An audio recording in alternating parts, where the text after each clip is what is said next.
Good morning, everyone, and welcome to another episode of Teaching Startups to Fish, Sales, Scale, and Startups. I hope you all had an awesome weekend and are prepping for an amazing week. I'm having a bit of a short week this week. I'm going on a fishing trip with some family out in country Victoria. So I thought I'd punch out this podcast before we actually make that happen and collect all the feedback over the weekend. And when I get back on Monday, I can answer all the comments and get back to any questions that you guys have.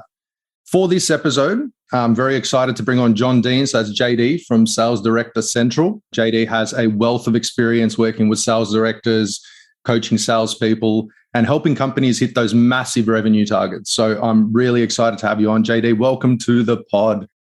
Mladen, it is awesome to be here. I love that the thing is called Teaching Startups to Fish, and you're going fishing. There's something quite funky about that. That's hilarious. You know what? It's funny because last time I did a podcast, I was also going fishing that weekend. So I think there's a bit of a pattern developing here, definitely. There you go. Mate, let's start off with a bit of an intro. Tell us who JD is. What have you done in the world of sales? Give us a bit of a background. Yeah, okay. Thank you very much for having me on. Love talking about sales stuff, as you know.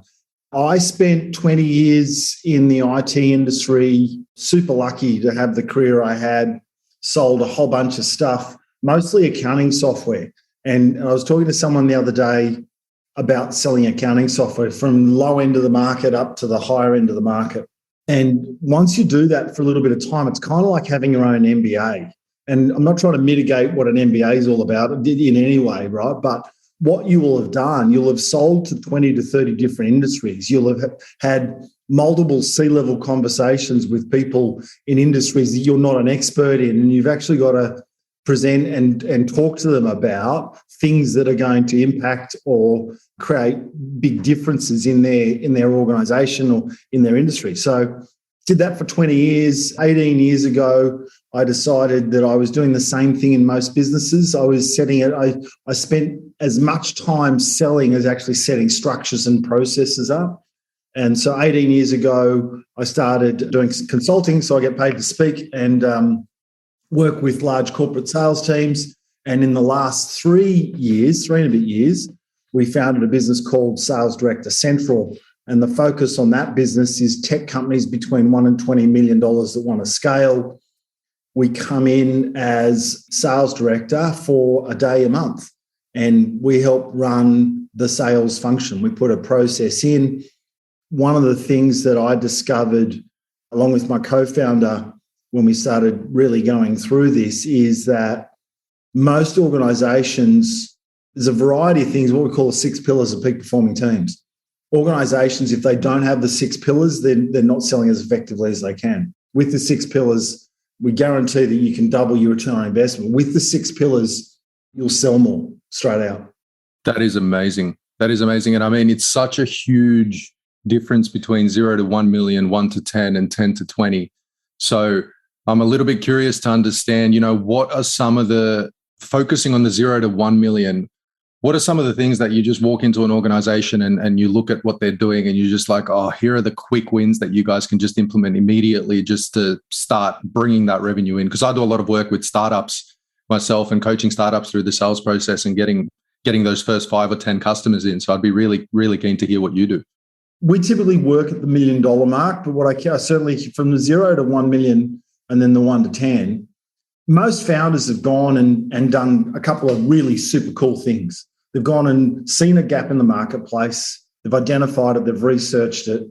They've gone and developed an amazing product or products to solve that particular problem. So you've got to give it to all the founders that have not only seen the gap in the marketplace, developed a product to then facilitate that, and they've also then been able to sell it. And so I guess this brings me to the first thing is there's a movie, Field of Dreams, with Kevin Costner. And in the Field of Dreams, Kevin builds a baseball pitch in the middle of the field. Build it, they will come. And we've all kind of heard that. But one of the biggest mistakes is they want to tell everyone about their product. They want to show everyone the product, hey, we've got this amazing product. We've been able to sell 100, 500, 200, 100,000, $1 million worth of it. All I need now to do is get more people to know more about my product, because if they know about it, they'll buy it. And I guess the first thing is we don't see that as being true. Most people sell to their friends, family, and fools, and then they kind of look for the next bit of how do you scale and grow the thing. So the first thing is no one wants to buy your product. That's right. And that rings so true, especially on LinkedIn, right? Like every day you log on LinkedIn and you get 50 inboxes and people just regurgitate a script telling you all the different things their product can do, hoping that someone will find it interesting and be like, hey, let's have a meeting. So I think with founders, right, a lot of them, the majority of the time, they're technical. They're very intelligent people that have built a product, that have built a system. But then when it comes to sales skills, they usually lack in those areas. And sales is probably one of the most uneducated industries in the world, if not the most. And it's also one of the most important ones, right? So, but surprisingly, it's one of those things that always gets put on the back burner. So what sort of advice could you give founders thinking about or being at that stage of, hey, this might actually be ready to go out into the market, I should start selling it? So like, what are some of the very first steps, before a script, before anything else, what are some of the first things that they should start thinking about? So one of the things that I talk about when I get to present to startups and scale-ups is stop talking about your product because no one cares. Like we just kind of touched on that a minute ago.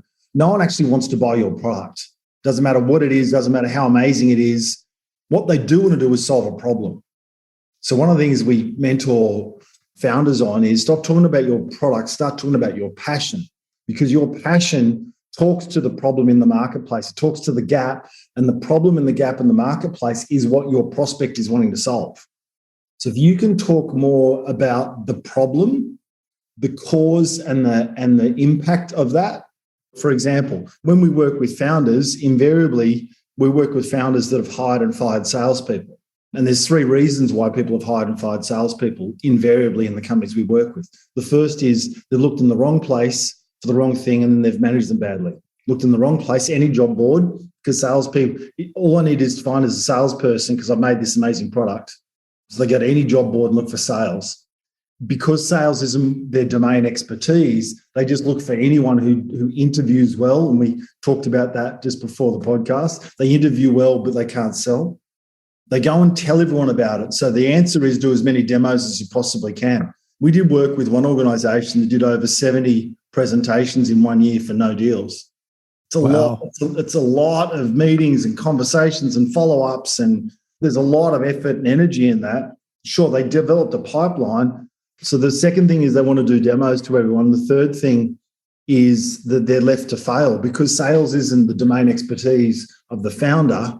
This individual is kind of left to their own devices. And when they're in their own devices, they try and copy and replicate what the founder can do, which becomes a feature function more. And again, that's not how to sell well. So the first thing is stop talking about your product, start talking about your passion.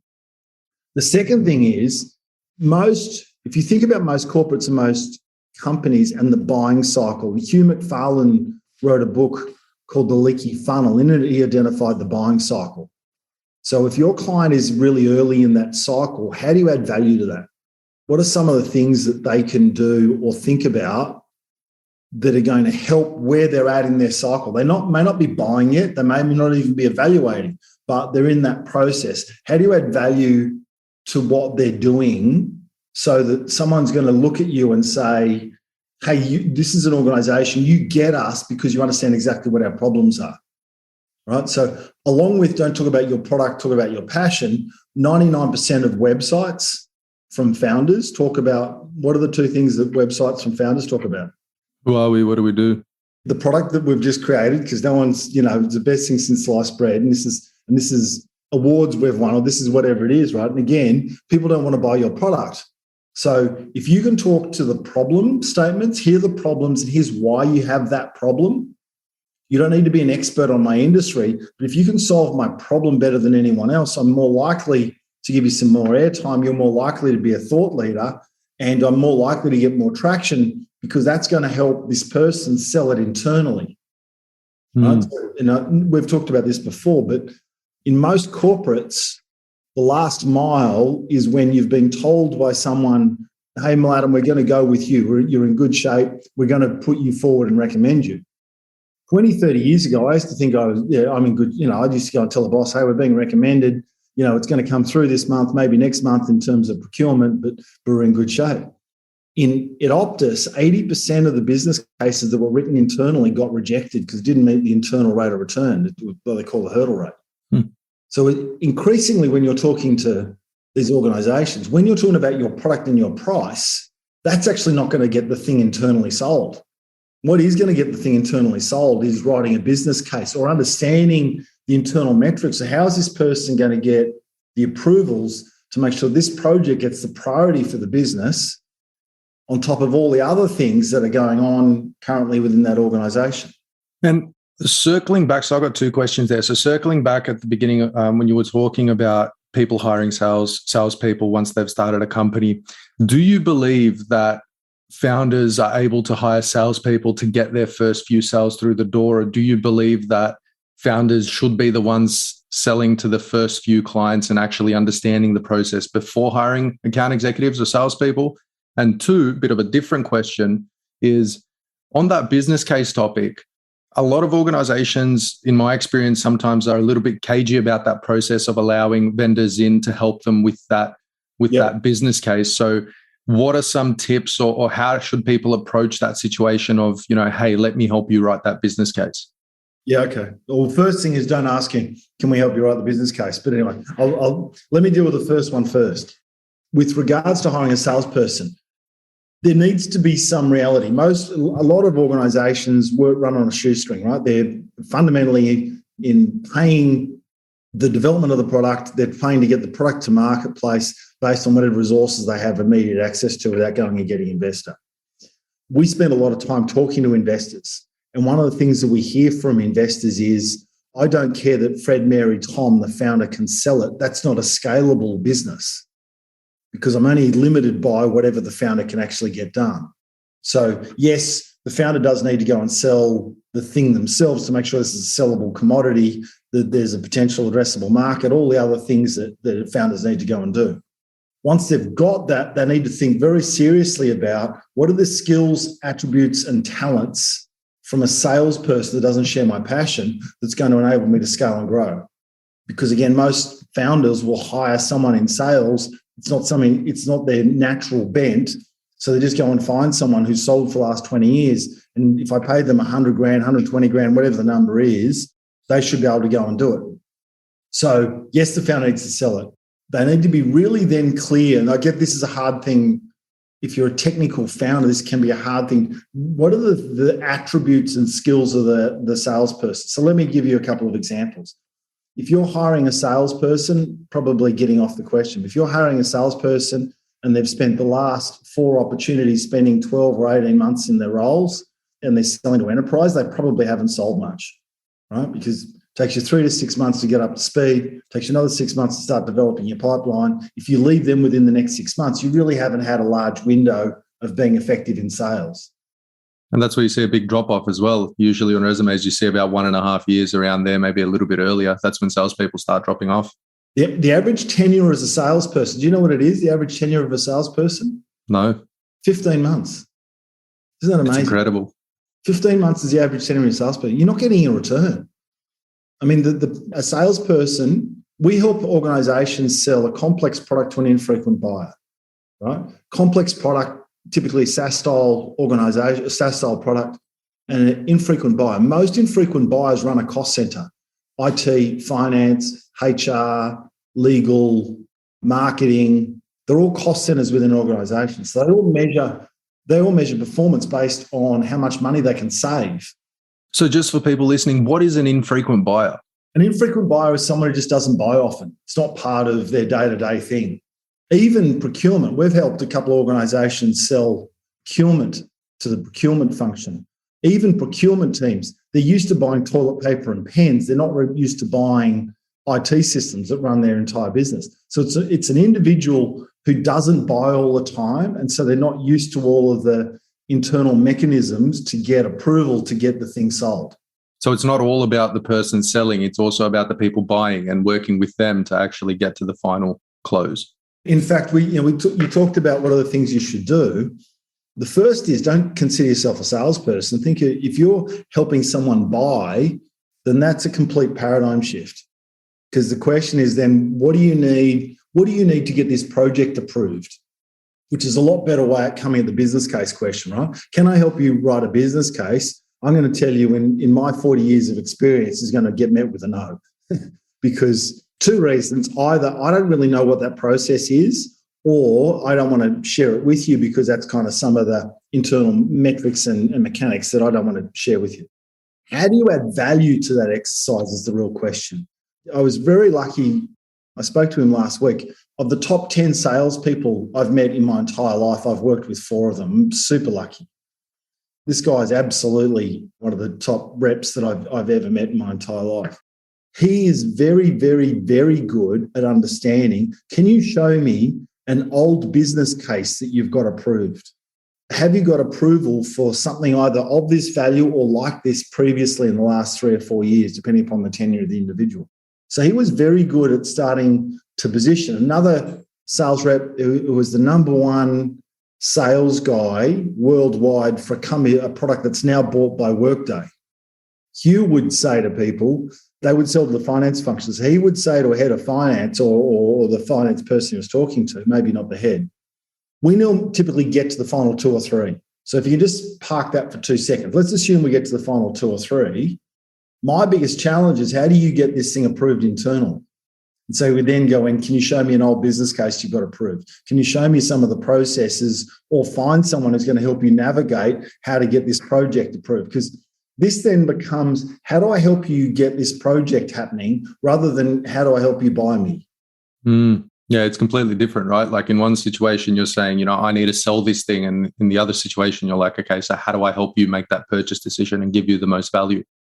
Right. And there's another interesting component part here, right? I did a post recently said templates are killing your business. Templates are created to try and save time.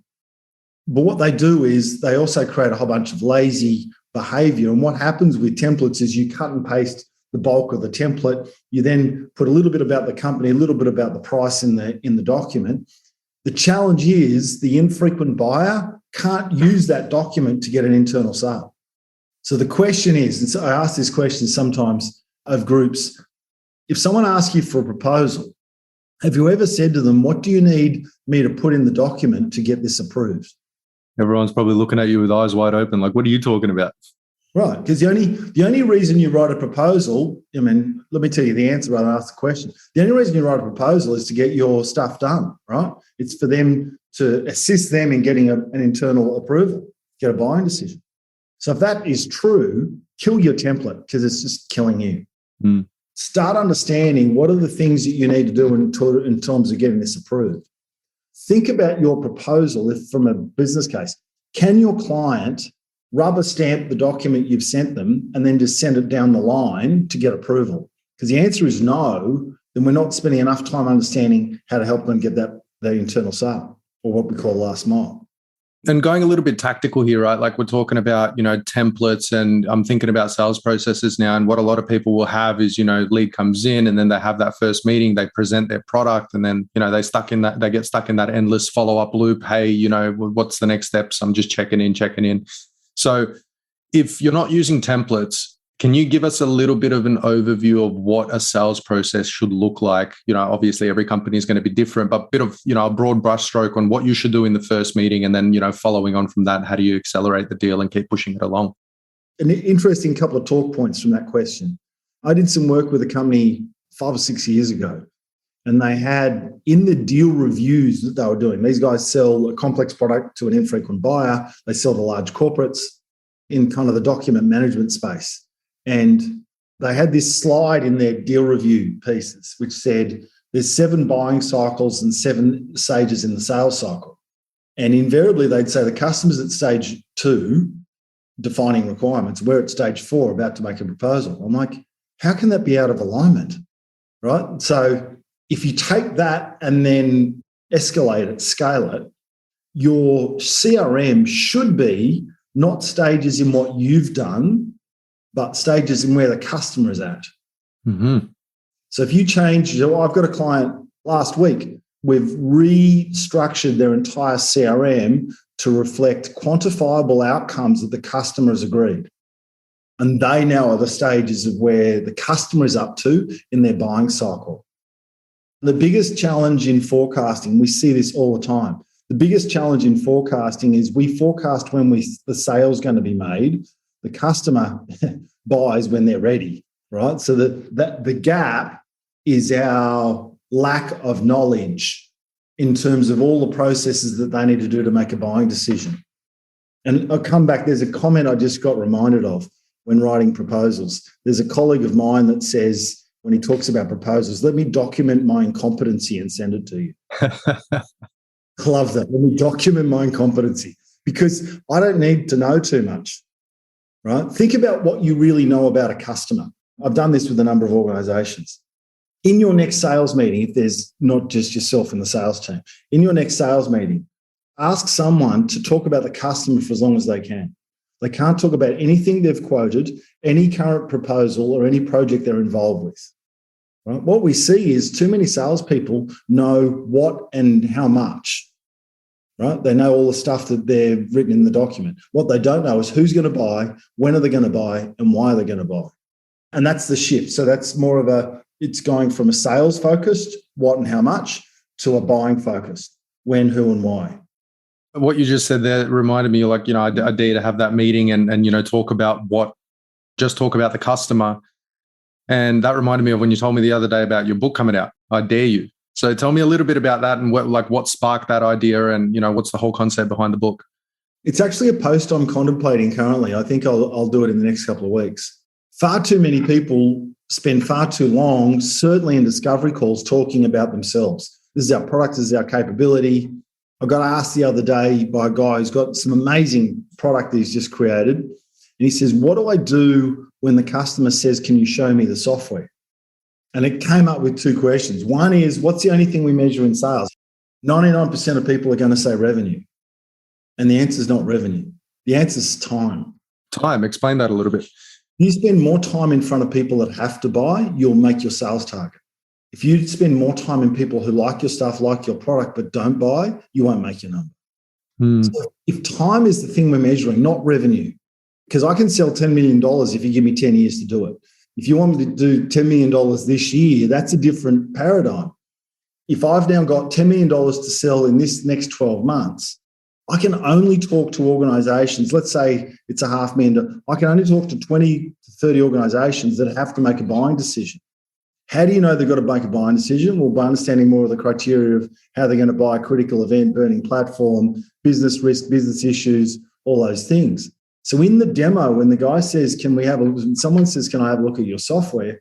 My answer to the question is, if you don't understand enough about whether they're going to make a buying decision or not, you need to politely excuse yourself and dive more into, I really need to understand a little bit more about what you do before I can show you the software, do a presentation that's more meaningful to you about exactly what you want. Mm-hmm. So the notion of I dare you came about because too many salespeople spend too long talking about themselves in the first meeting. And so my proposition is, or my challenge is, I dare you not to talk about your company and your product at all in the first sales call.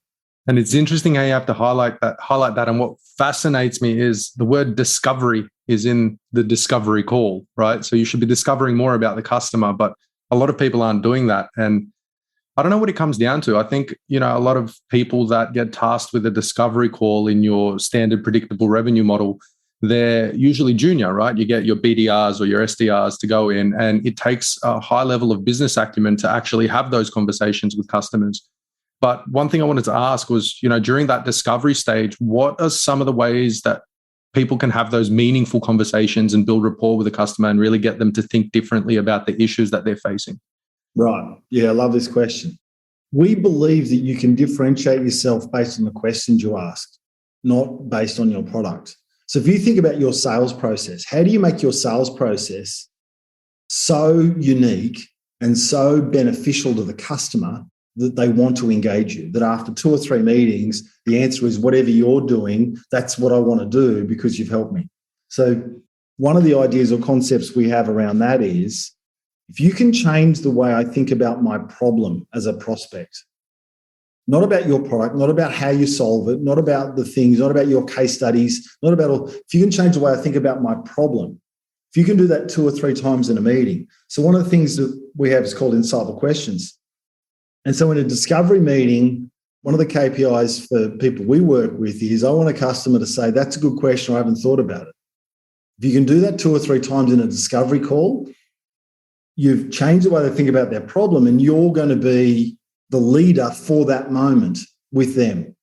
Mm-hmm. If you can do that over a period of time, then they're going to be more likely wanting to buy from you because you're adding value in their life. Often, some of the clients we have will get maybe a half-hour meeting with a CIO, CFO, CEO, whatever that is. We do 2 things when we mentor people on these meetings. The first one is, the question is, how do I make the 30 minutes go to 35? So how do I eat into the next bit of time, right? And secondly, how do I get to a stage that after 30 minutes, they want to see me again? And they say, hey, what do we need to do next? Because if I can change the way you think about their problem 2 or 3 times. I had a meeting with a VP of an IT company last week. We met for about an hour. We had a chat about a whole variety of things. And my intention was not to talk about anything we did, which I succeeded. My intention was to change the way he thought about 2 or 3 really important things to him. So we spent a little bit of time talking about some of the challenges. And at the end of it, he said, wow, that's obvious to me, but I've never thought about it before. Like, now you say it. So in that particular example, we were talking about creating a survey. One of my clients created a survey some years ago called Will They Buy? Mm-hmm. So he's saying, so let's say I'm pitching to you, I'm talking to you about buying a particular problem. His biggest question was the guy who won the workday. Biggest question wasn't, do I need to prove to you that I'm better than competition? Because invariably they get down to the final 2 or 3. The biggest question was, can you sell internally? So we actually looked at the ability for the person who's an infrequent buyer, can they sell? And so we had questions in his survey like, do they have a picture? If he didn't have a picture on LinkedIn, he marked it down. If they had no text, he marked it down. If they were a wrong disc profile, he marked it down. How long they'd been in the role, he marked it down. So there's a variety of things that he was looking for, little triggers to figure out, does this person have internal credibility to be able to get $150,000 worth of approval on this project to go ahead? Yeah, that's interesting. And you're talking about, sort of qualifying them before the meeting. This is one question that is sort of a burning question for me, right? Like, if you mentioned last time that you spoke to someone that, went through 70 presentations and no one ended up buying, and how do you, and now you're talking about, having those meaningful conversations with people and really, digging into their problems, but obviously you must know something about the organization to be able to have those conversations with them. So how long should people spend when they're researching the organization before having their discovery call? Because I know there's a bunch I've seen on LinkedIn, 3 in 3, right? So in 3 minutes, you should be able to find 3 trigger points that you should be able to have with your prospect. But there should be a lot of work that goes, I assume there should be a lot of work that goes in the back end to be able to have those sorts of, powerful conversations with these prospects to actually get them to say, what next? How do we get more time or, extend the conversation? So, what are your thoughts around how much work should actually go into finding out more about the customer before you actually have that first discovery call? Yeah, it's a really interesting question. When you say research, what do you mean? I wonder how many people on this call are listening going, research, I've just got the best product ever, so I just turn up and show it to them and that's it, right? I'm stunned how little people spend actually doing research, right? And with people I get to talk to. It's like, yeah, I understand the product, I understand what we do, I understand our pitch, so I don't need to do too much. I probably spend about 5 minutes prior to every call. Figure there's 2 or 3 things that I look for specifically. So I do want to get a good feel. And they're all things that I can research. So all the stuff I don't know around the ability for the organisation to sell, whether they're on target or not, they're all things I can't really find online. What I can know is all about their organisation, the industries they deal with, and a little bit about the individuals they're selling to. So whether it's the 3 in 3 you talk to, like I said, I probably spend somewhere between 3 and 5 minutes. I want to know specifically about the sort of role and individuals they are. So what I mean by that is, if I look at your LinkedIn profile, I talk to this about aligning values and how do you build rapport with someone. If I look at your profile and you talk about transformation in the summary section on LinkedIn, then you better believe I'm going to have one or two questions about transformation.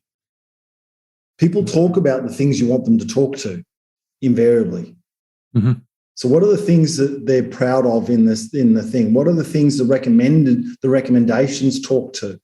And how do I spin that into some questions? The bulk of the insightful questions are really going to come. There's 3 rules for an insightful question. It's got to be context sensitive. So it's got to be in the context of what they do. They've got to admit pain, because if you haven't admitted pain, I could talk to you all day about your pipeline. If I haven't earned trust from you, you're not going to tell me really whether you're on track or not in terms of your number or your pipeline or anything like that. And the third one is it's got to get a responsive, that's a good question, I haven't thought about that. All of those questions are kind of in my armory. I'm not going to go in pre-armed with, I'm going to ask you 5 questions about your proposals. If proposal is something that you're really concerned about, how do we solve the proposal problem with our organisation, then I'm going to have those questions ready. If it's more, I've got a problem with discovery, or I've got a problem with the close, or I've got a problem. Most people have a problem with really long sales cycles. And so I'll go armed with 3 or 4 ideas, questions, thoughts about really long sales cycles for a meeting.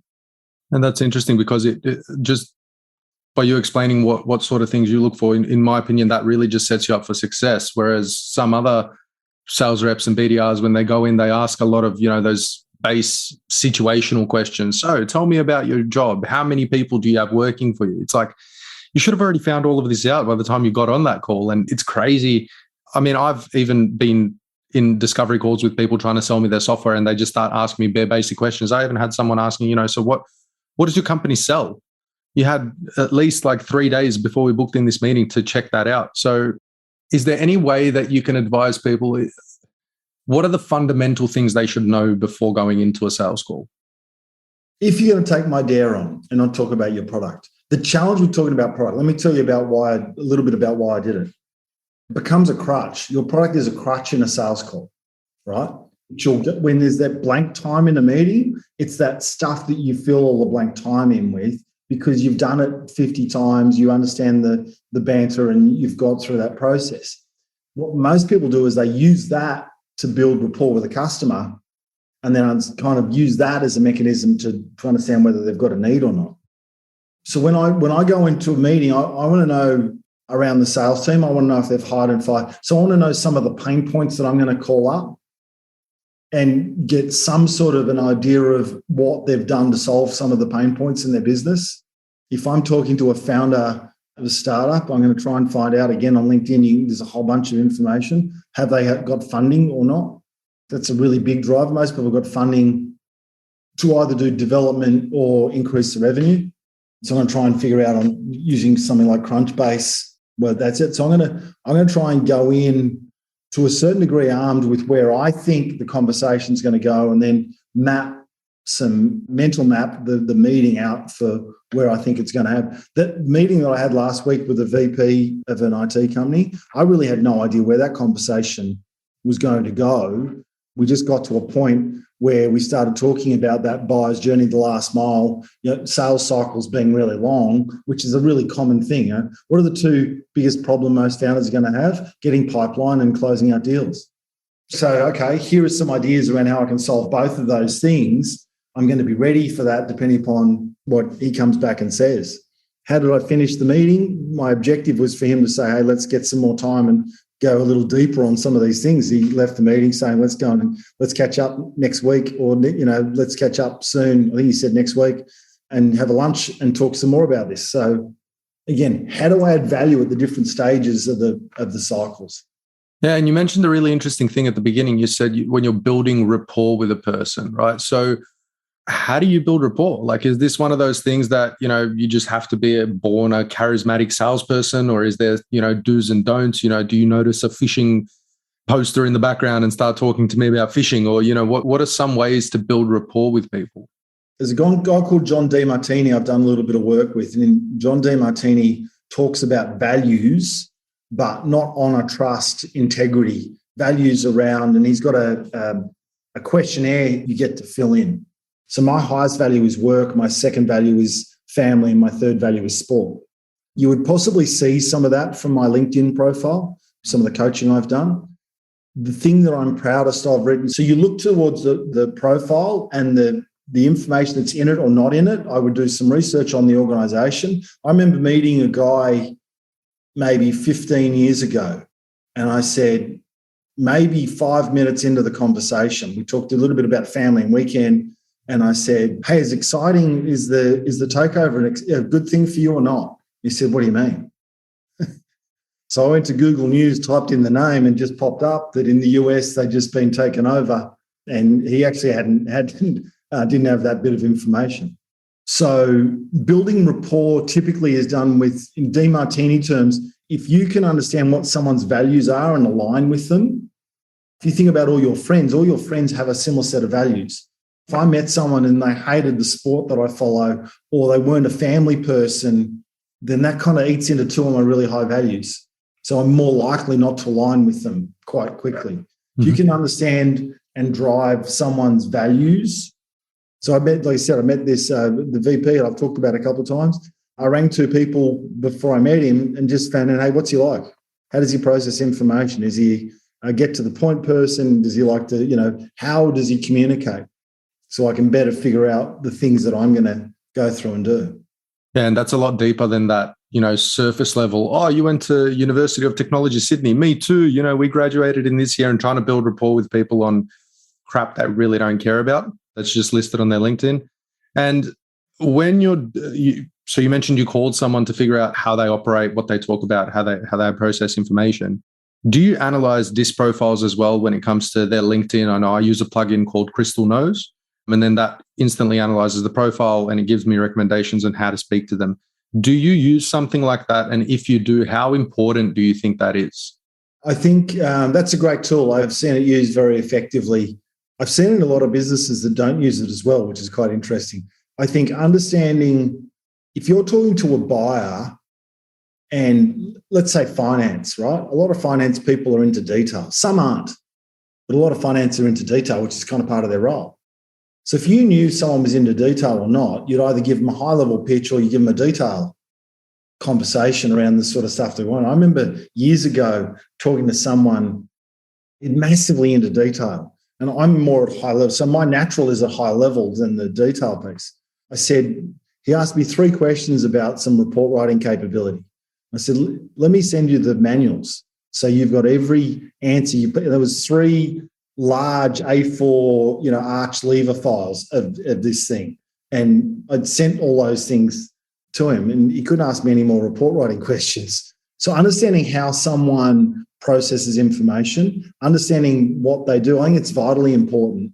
If you're going up, not doing any homework, going and doing the same presentation time in, time out, that's when you get ghosted. That's when you're not add value. That's when, how do you speed the sales cycle up? Understand the customer. It's super, super simple. We might have had this chat the other day. I talked to a VP about 18 months ago, and he says, JD, what's interesting is the sales cycle is quick in the beginning, and it slows down at the end.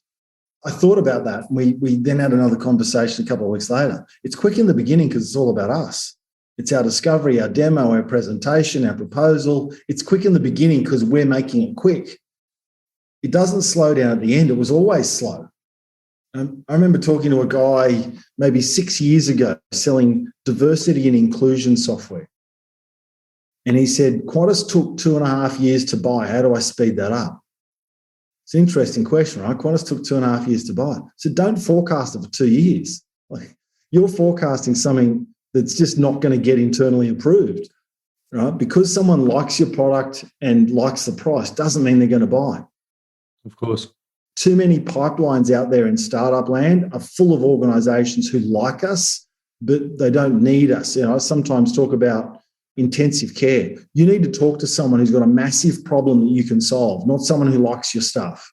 If they've got a massive problem, they're more likely to make a buying decision. You want more people who are going to make buying decisions than, like I said, like your stuff. Hey, let me take this to other people in the organization. There's a variety of things that I hear in deal reviews, and they're a bit of a yawn for me. It's like, I don't care that people I don't care that people really like your software. What I care about is they've got a massive problem and we've got an opportunity to sell it, to solve it.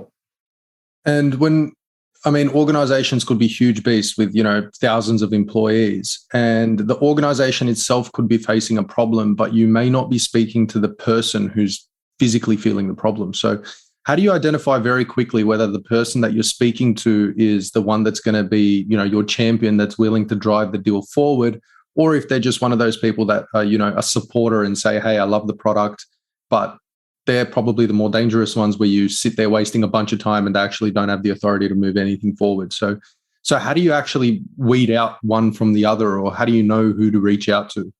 It's a really interesting question you ask. One of the things that we see often is if we're selling to a cost center, this could be the most important thing they've seen this month, this year, right? It's going to solve a whole bunch of problems for them. The challenge is that problem universally acknowledged that it's a problem that needs to be solved, right?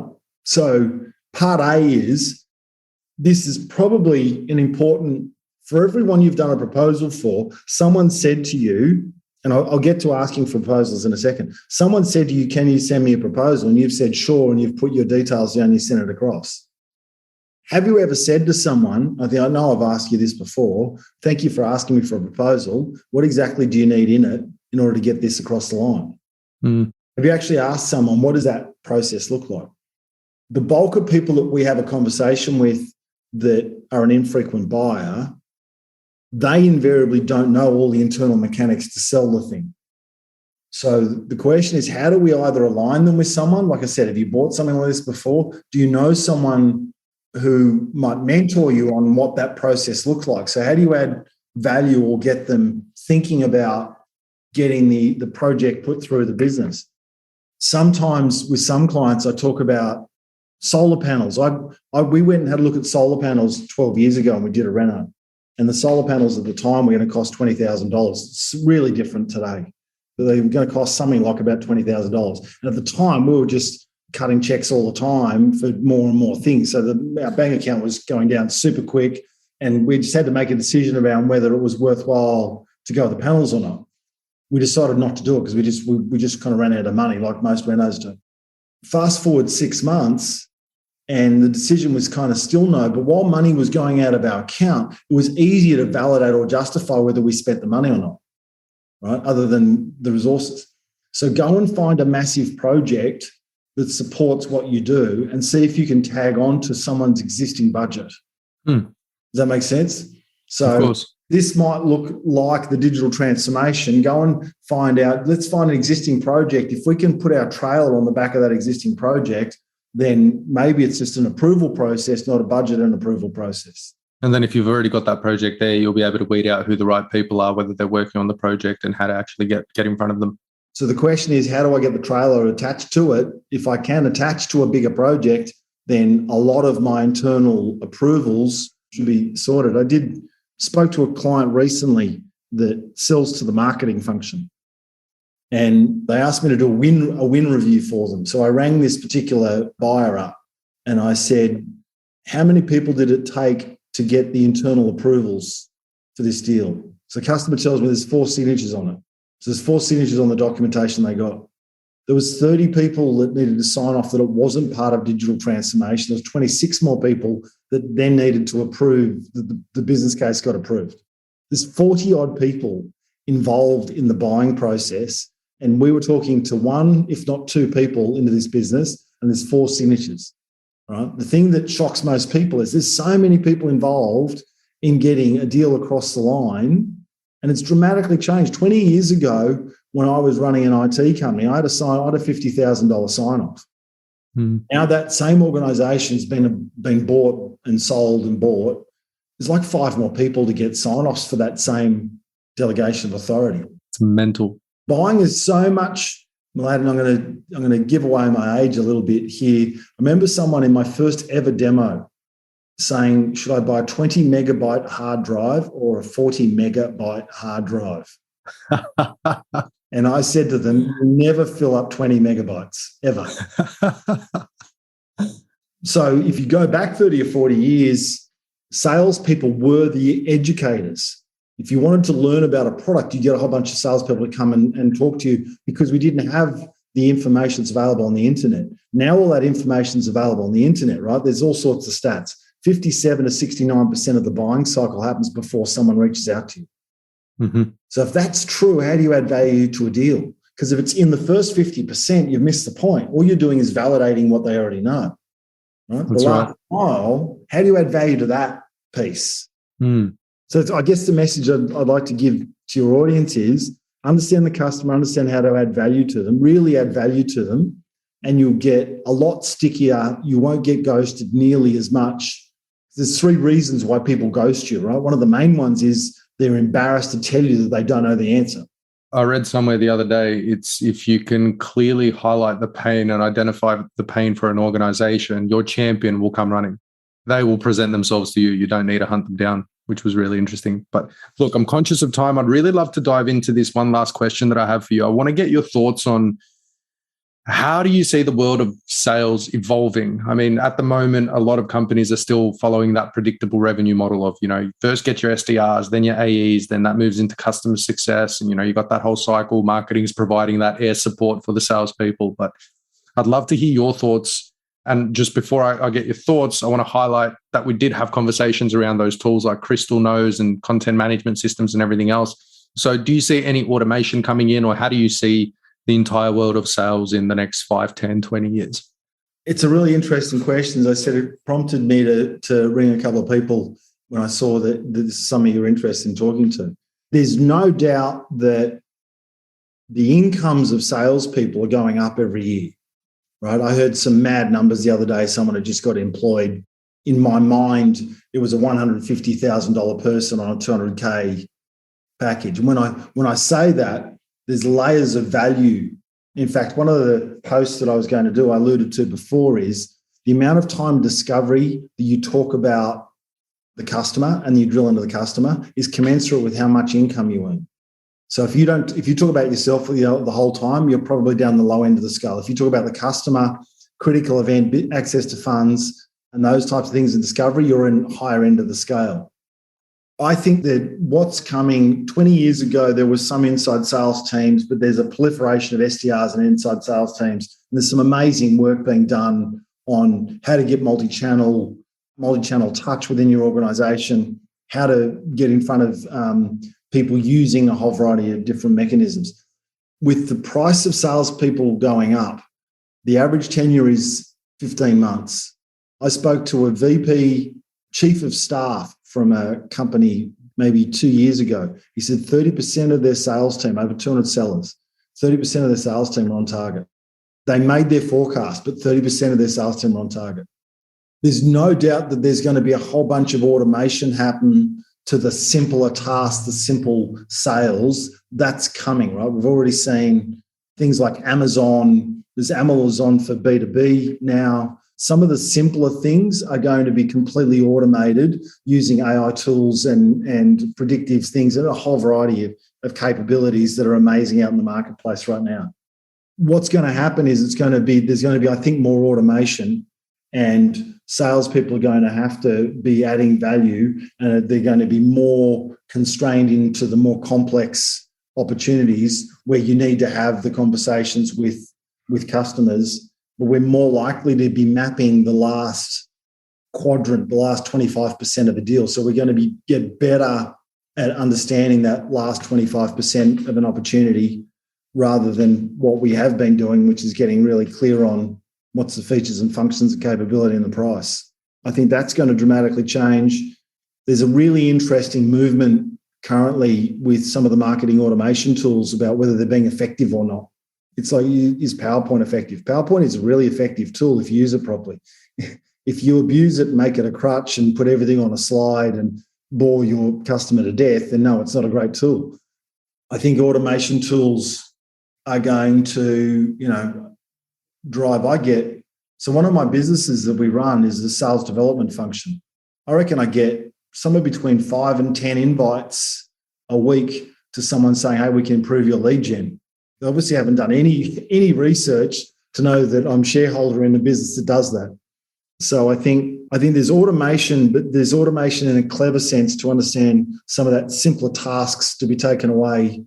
There's recommendation engines are just going mad in some of the really interesting ways they can not, if you want to buy a pair of running shoes, you also need some shark fin extract, because if you're running, it's not here's better socks or here's some sweatbands, but here's the other things because you're over 40. So it's more segmentation and more ability to be able to deliver back to you what the other thing you need. So I think they're the things that are going to evolve. What will remain true, I believe, is that salespeople who add value to organisations late in sales deals, that'll continue to be there. And I'm really excited for that change. I agree with you on that because, and the reason why I'm excited for it is because as there's less need for salespeople to run the entire cycle because there's a lot more automation, there's going to be a bigger need for salespeople, as you said, that could add value. And that's going to make for much smarter salespeople. We're going to have intelligence go through the roof. And I think that that's when that sort of icky stain on the salesperson's name is going to start being removed. And it's not going to be seen as a used car salesman. They're actually going to be seen as intelligent individuals that can actually help people buy what is going to benefit their organization. JD, thank you so much for jumping on. We just hit 60 minutes. I could keep talking to you for another hour, but we're going to have to cut it here. Just before we go, can you let us know where people can find you if they want to get in touch with yourself or Sales Director Central? Just where can we find you? And I will add it in the notes as well. Sure. So on LinkedIn, I post 3 times a week on sales acceleration concepts. I've done that for a bit over 3 years. My URL on LinkedIn is JD the Catalyst with a K. John Dean is my actual name, and you'll see that JD on LinkedIn. And you can see a whole bunch of recommendations on my profile. One of the other things, if they did want to understand a little bit more about what we did from a startup perspective, we're doing a presentation to talk to startups and scale-ups about how to grow and scale their revenue based on a whole bunch of case studies. If that was of interest, then we're running a workshop on the 26th of May at 11 o'clock. Everyone listening to the call is welcome to come along and hear us just go through about how we do what we do and the outcomes we've been able to achieve for organisations. That'll be phenomenal. Share that link with me. I'll add that in the notes as well, and I'll share it around LinkedIn. I think that's going to add some awesome value to people, and I'll definitely see if I can come along as well. I'm really keen to hear what you have to say. Perfect. Okay. Mate, thank you so much. Until next time, wishing you all the best, and I'll chat to you soon. Cheers. Good selling.